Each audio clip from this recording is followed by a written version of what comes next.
방문 판매 업체와 관련해 코로나19 감염이 확산하고 있는데요. 인천시가 방문 판매 업장에 대해 집합 제한 조치를 발령했습니다.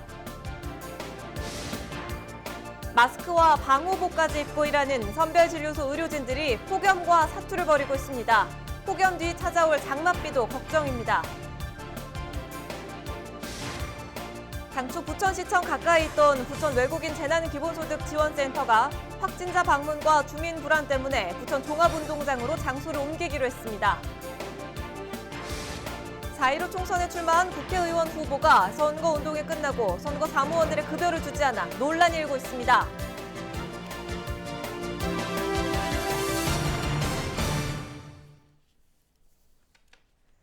여러분 안녕하십니까? 헬로티비 뉴스입니다. 최근 방문 판매 업체와 관련해 코로나19 감염이 확산하고 있는데요. 인천시가 방문 판매 업장에 대해 집합 제한 조치를 발령했습니다. 이로써 방문 판매 사업장들은 상품 설명회 등을 이유로 모일 수 없는데요. 만약 이를 어길 경우에는 1년 이하의 징역 또는 3천만 원 이하의 벌금에 처해질 수 있습니다. 특히 인천시는 이 조치를 위반해 확진 환자가 발생한 경우에는 해당 사업자에게 손해배상을 청구할 계획인데요. 박남춘 인천시장은 지금껏 인천을 지켜온 힘은 높은 시민의식과 선제적인 방역이었다며 시민의 건강과 안전을 위해 각종 모임을 자제해 주길 간곡히 호소한다고 말했습니다. 확진자와 접촉해 자가격리 중이던 60대 여성이 김포에서 코로나19 확진을 받았습니다. 김포시 북변동의 한 아파트에 거주하는 60대 여성이 코로나19 양성 판정을 받았다고 밝혔습니다.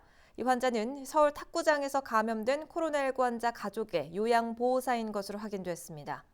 확진자 접촉자로 확인되면서 자가격리를 하던 도중 확진 판정을 받았습니다.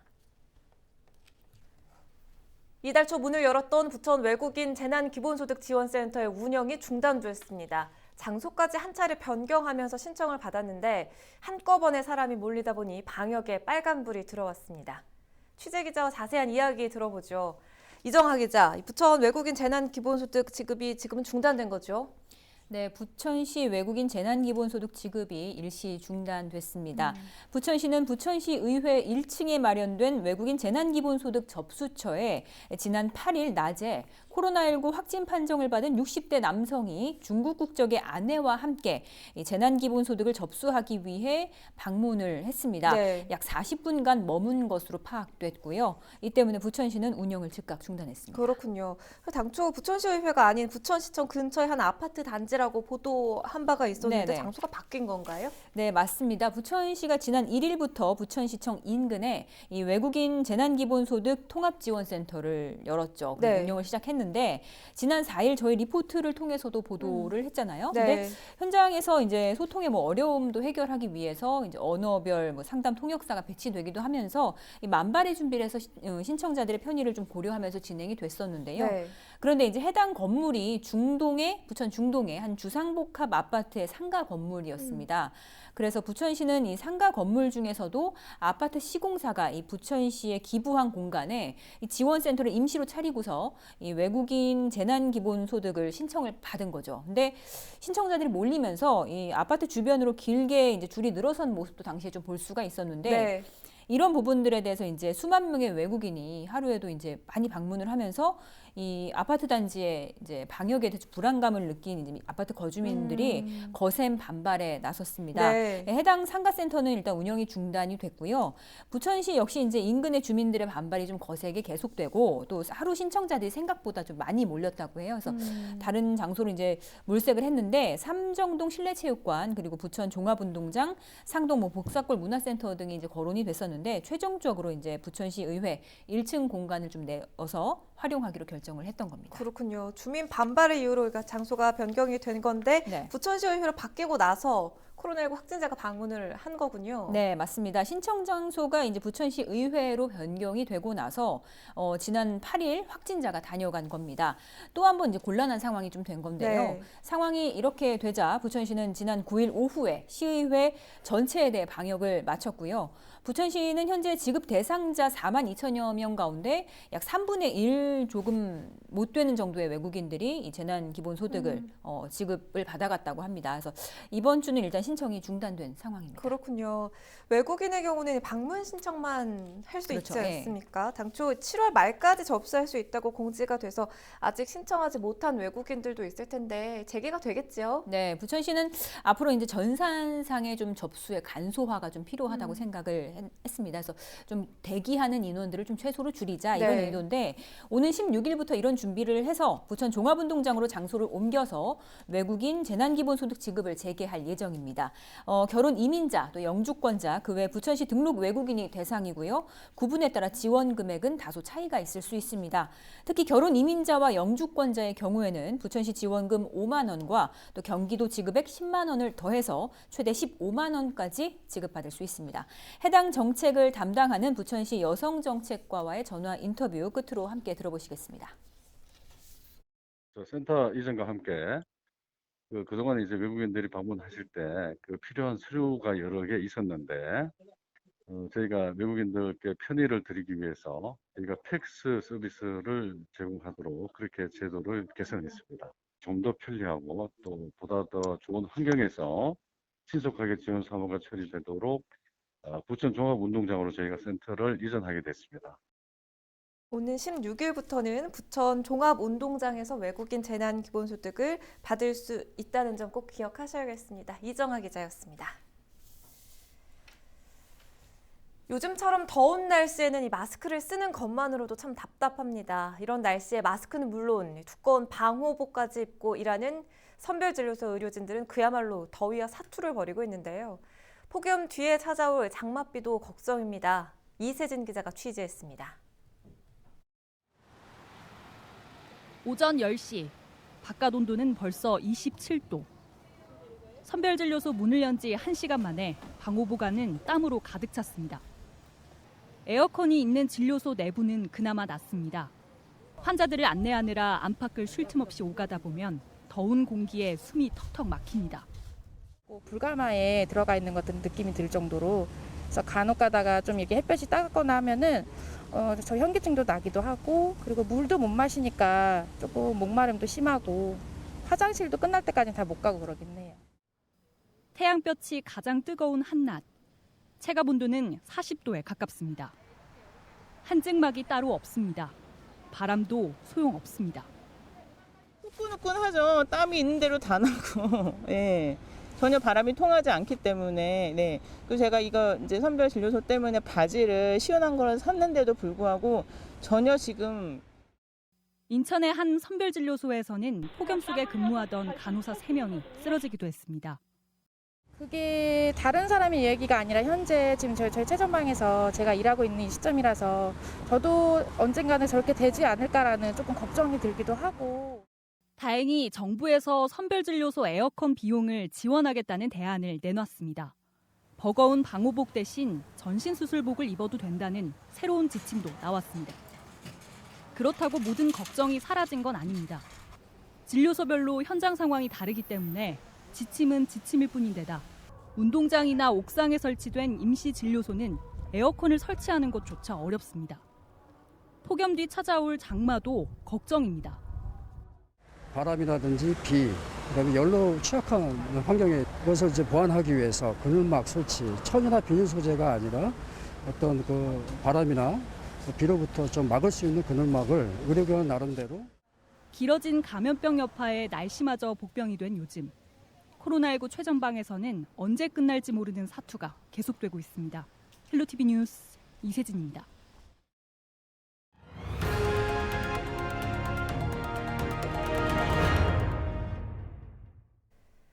지난 4.15 총선에 출마한 국회의원 후보가 선거 운동이 끝나고 선거 사무원들의 급여를 주지 않아 논란이 일고 있습니다. 사무원들의 고발로 일부 임금을 지급하는 선에서 합의는 됐지만 이 논란은 가라앉지 않고 있습니다. 김호 기자의 단독 보도입니다. 의정부 법원 앞 지난 4.15 총선 당시 경기 북부 한 선거구에 후보로 출마한 A씨가 일행과 얘기를 나누고 있습니다. 잠시 뒤 법원을 나온 A씨는 어디론가 사라집니다. A씨가 법원을 찾은 이유는 급여 체불로 자신을 고발한 선거 사무원들과의 합의를 위해서였습니다.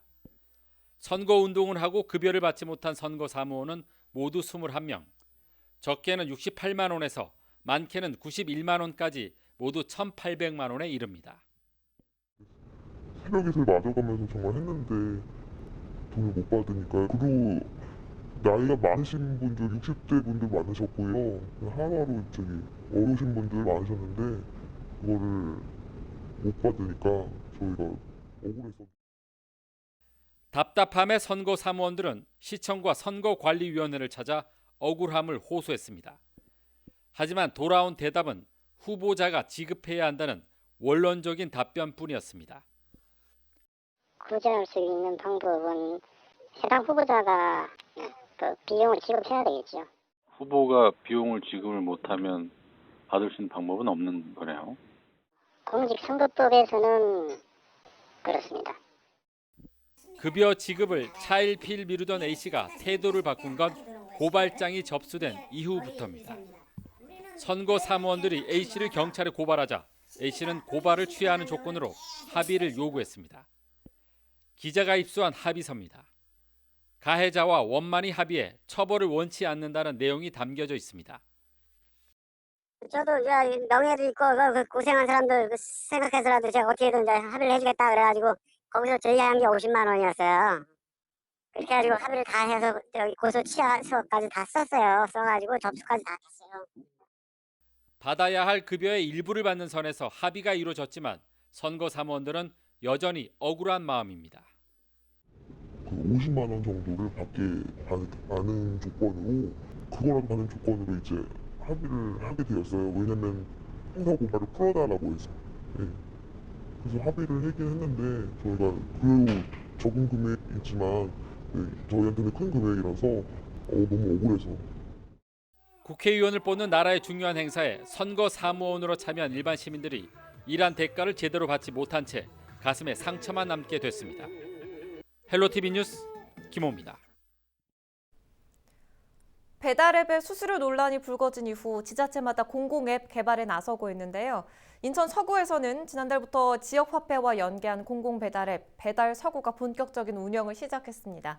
이 공공앱을 두고 대체적으로는 긍정적인 반응인데 일각에서는 우려의 목소리도 들리고 있습니다. 자, 관련된 내용 이야기 나눠보겠습니다. 차남수 소상공인연합회 연구위원과 전화 연결돼 있습니다. 위원장님 반갑습니다.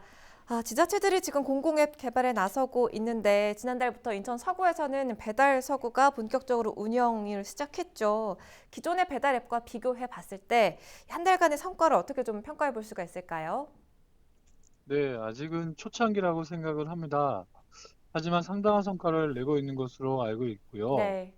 최근 보도에서도 한 달 만에 주문 건수가 100배에 넘어 올랐다는 기사를 보았습니다.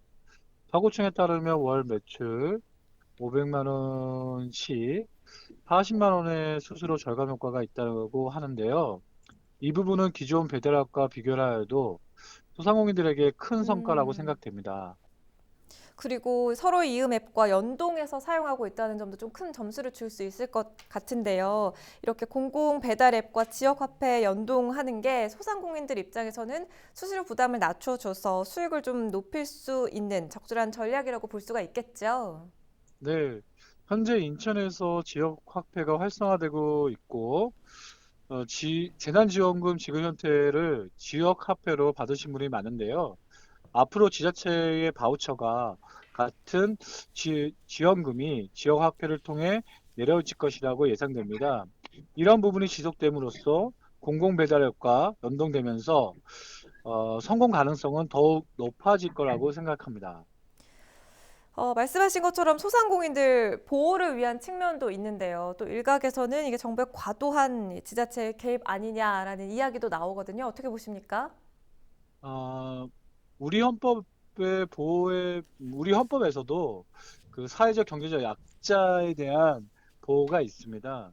지자체의 이러한 플랫폼이 기존 배달앱, 독과점 시장에서 선한 경쟁을 초래할 거로 보고 있고요. 이는 시장 경제 원리에 부합하는 처사라고 생각합니다.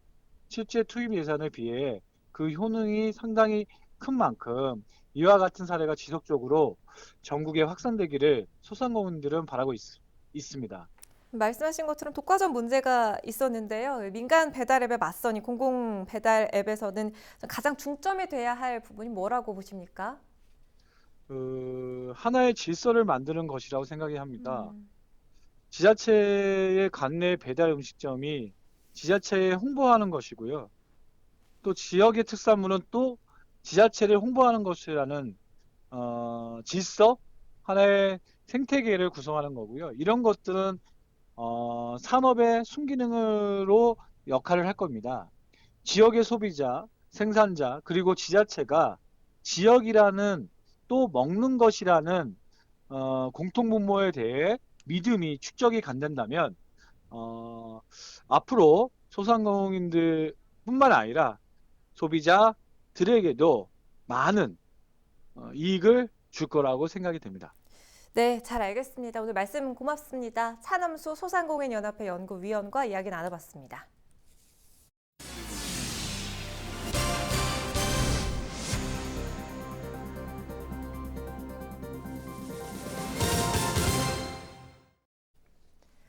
(10일) 저녁 부천 오정동의 한 빌라 옥상에서 20대 여성이 떨어져 숨졌습니다. 추락 사고를 목격하고 119에 신고한 B 씨는 숨진 여성의 언니였는데요. 사고 당시 자신과 함께 술을 마신 동생이 옥상에 올라가 힘들다고 말한 뒤 옥상에서 떨어졌다고 진술했습니다. 옥상에서 떨어진 이 여성은 119 구급대 응급처치와 함께 인근 병원으로 옮겨졌으나 끝내 숨졌습니다. 경찰은 자세한 사고 경위를 조사하고 있습니다. 11일 오전 3시 47분쯤 부평구의 한 상가주택 1층 약재 창고에서 불이 났습니다. 이 불로 건물에 살고 있던 80대 여성이 연기를 흡입해 인근 병원으로 이송됐는데요. 불은 약재 창고를 태우고 발생 30분 만에 진화됐습니다. 소방당국은 전기적인 요인으로 불이 난 것으로 보고 정확한 화재 원인을 조사 중입니다. 김포시가 코로나19 이후 상황에 대비해 지역경제 활성화 방안을 마련하는 기획팀을 구성했습니다. 김포시 경제활력화 TF팀은 부시장을 단장으로 행정지원반과 소상공인 지원반, 기업과 취약계층, 농업인 지원반, 관광산업대책반 6개 분야 전문가로 꾸려졌습니다. TF팀은 분야별 각종 지원과 더불어 생활 속 비대면 문화를 확대하는 방안도 마련할 예정입니다. 김포시가 경기도 산하 공공기관인 경기환경에너지진흥원 유치에 나섰습니다. 김포시는 경기환경에너지진흥원 유치에 주력하기로 하고 오는 7월 예정된 경기도 공모에 참여할 계획입니다. 경기환경에너지진흥원은 에너지환경 관련 6개 기관이 통합된 기관이며 지역 환경 개선을 위한 사업을 기획하고 전문 인력을 양성하는 역할을 하게 됩니다. 날씨 정보입니다. 금요일 아침 기온 19도, 한낮에는 25도까지 오르겠습니다. 한낮에는 외출을 자제하시고 옷차림 가볍게 하셔야겠습니다. 남부 지역에 비구름이 점차 전국으로 확산되겠습니다. 토요일 전국에 비가 내리겠습니다. 토요일 비가 내리면서 폭염 수준의 더위는 한풀 꺾이겠습니다. 10일 전국 날씨입니다. 전국에 구름 많겠습니다. 대기 불안정으로 경북 지역에는 소나기가 내리기도 하겠는데요. 이들 지역에서는 외출하실 때 작은 우산 하나 챙겨 나가셔야겠습니다.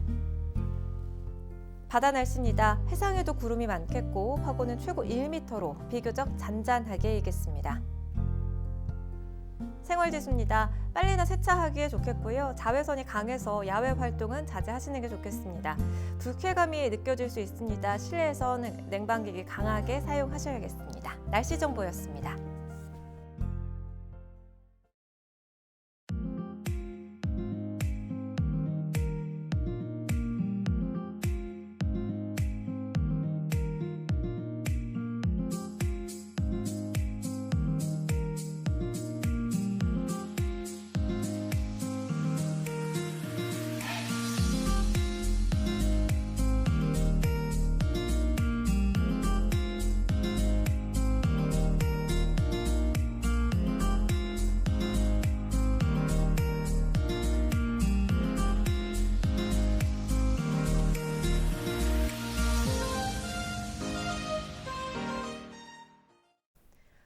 헬로티비 뉴스가 준비한 소식은 여기까지입니다. 저희는 언제나 여러분 곁에 있겠습니다. 고맙습니다.